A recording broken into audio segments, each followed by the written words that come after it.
Hello' বন্ধুসকল, welcome back to my YouTube channel দিন India blog. মই আহি পাইছোঁ, এয়া চাব পাৰে শ্ৰী শ্ৰী ঋষি আশ্ৰিত দোদান থানত। এয়া চাব পাৰে দোদান মেলা কেতিয়া হয়, এইটো মানে আপোনালোকক দেখাবলৈ আহিছোঁ। এয়া চাব পাৰে ডাঙৰ বেনাৰখন আপোনালোকক দেখুৱাই দিছোঁ। শ্ৰী শ্ৰী ঋষি আশ্ৰিত দোদান থান, এয়া কি ৫-৪-৫৪তম বাৰ্ষিক সৰ্বজনীন ৰাভা জাতীয় দোদান মেলা। এয়া চাব পাৰে টাং ১৪, ১৮ আৰু ১৯ মাৰ্চ ২০২৪ ইং।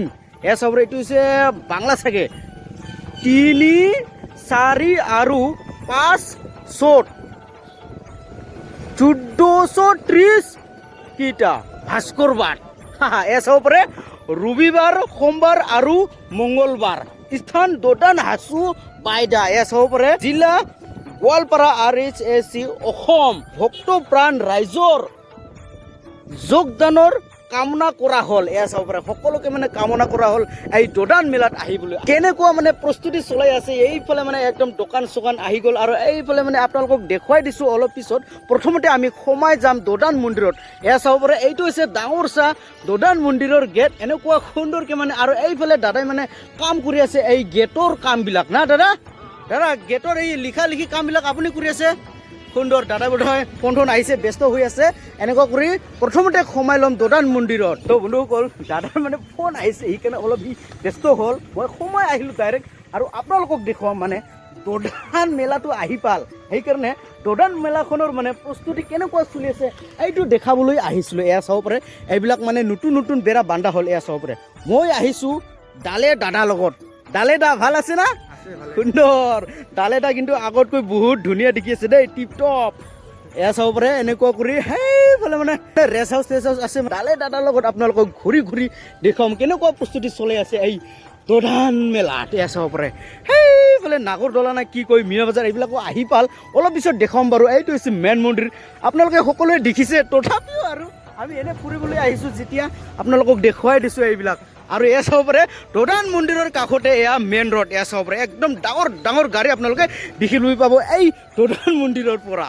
এই ডাউনৰ পৰা এনেকুৱা কৰি আহিলোঁ আমি ডালে দাদাৰ সৈতে আৰু এইফালে মেইন দোদান মন্দিৰখন। আৰু এনেকুৱা কৰি গৈ আছোঁ। এইফালে কাৰ্যালয় আছে চাগে, এইটো ঘৰখন। ডালে দাদা আমি গাঁৱতো এনেও আড্ডা মাৰোঁ, হয়নে নহয়? সেইকাৰণে আজি আবেলি সন্ধিয়া মানে আড্ডা মাৰিবলৈ আহিছোঁ। কোনো গ'ল এফালে চাব পাৰে সেই দোদান মন্দিৰৰ পিছফালে এনেকুৱা সেই মেইন ৰোড দি এনেকুৱা ডাইৰেক্ট ৰাস্তা আছে এইফালে। এয়া চাব পাৰে ক্ৰমানক বুলি লিখা আছে। মানে বন্ধুসকল ইয়াত মানে আলহীবিলাক আহিলে ইয়াত সোমাই দিয়ে আৰু পাকঘৰ মানে বনোৱা হৈছে। ইয়াতে মানে ভাত পানী খোৱা হয় আৰু ভলণ্টিয়াৰবিলাকে মানে দিন ৰাতি খাটি থাকে না এই দোদান মেলা সময়ত, দোদান পূজাৰ সময়ত। তো বন্ধুসকল তেওঁলোকক মানে ভোকটো লাগিবই, সেইকাৰণে ভাত বনাবলৈ এয়া পাকঘৰো বনাইছে। এনেকুৱা কৰি আপোনালোকৰ দৃশ্যটো দেখুৱাই আছোঁ।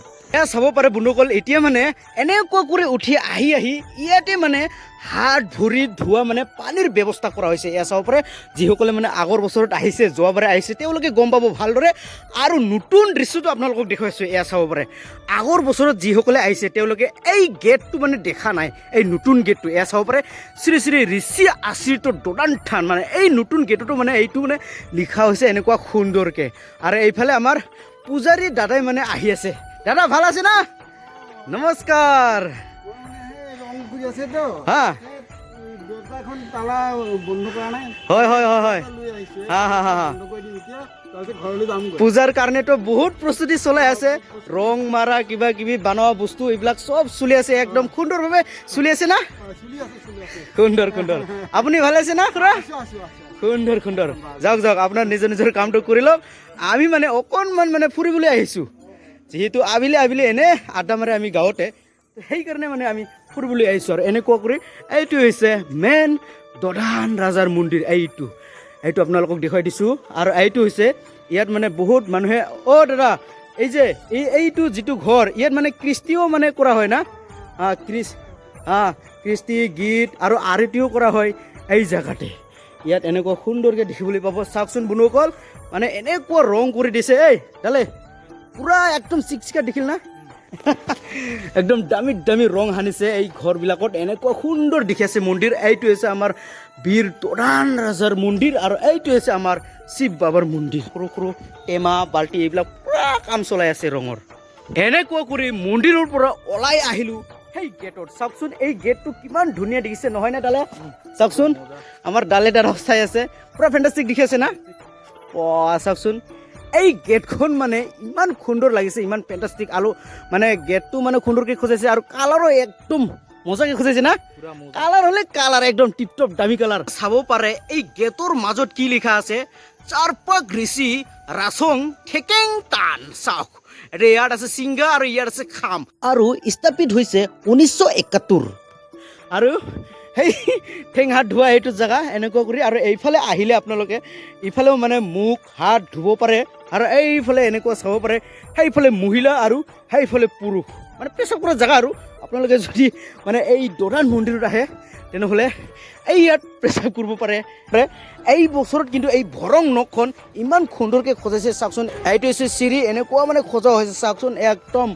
নতুন নতুন বাঁহ দি সজাইছে এই ভৰং নখখন চাওক দেলে কেনেকুৱা লাগিছে ভৰং নখখন চাওক একদম নতুন বাছ না চব নতুন বাছ লগাইছে এইটো পুৰণি খুঁটি আছিলে এইটো এইবিলাক চব নতুন এনেকুৱা কৰি সুন্দৰকৈ সজাইছে মানে কি ক'ম বনুকল যোৱাবাৰে মানে এই ভৰং নখখন মানে পুৰণি লাগিছিল কিন্তু এতিয়া নতুন চব ফ্ৰেছ বস্তু দিছে এয়া চাব পাৰে চব নতুন না সুন্দৰ এই ভৰং নখৰ পৰা সেইফালে মেলাৰ দৃশ্যটো আপোনালোকে অকণমান উপভোগ কৰিব পাৰে এয়া চাওক তামাম কটকটা কৰি বনাইছে এই ভৰং নখখন আপোনালোকে জাম্পিং কৰি উঠক তথাপিও নাভাঙিব এই ভৰং নখখন এনেকুৱা সুন্দৰকৈ কটকটাকৈ সজাইছে এয়া চাব পাৰে আমাৰ দাদাই পূৰা একদম লিখি আছে আখৰবিলাক এয়া চাব পাৰে অৰ্থনীতি মানে ৰেষ্ট কৰি আছিলে চাগে না দাদা এতিয়া মানে পূৰা কামত লাগি গ'ল আমাৰ দাদাই চাওকচোন এয়া চাব পাৰে দদান মন্দিৰৰ মানে মেইন ৰোডটো চাওকচোন কিমান ডাঙৰ গাড়ী আহে যদি আপোনালোকে ডাঙৰ গাড়ী দেখা নাই চাওক ডাঙৰ গাড়ী দেখি আছে আৰু ইয়াত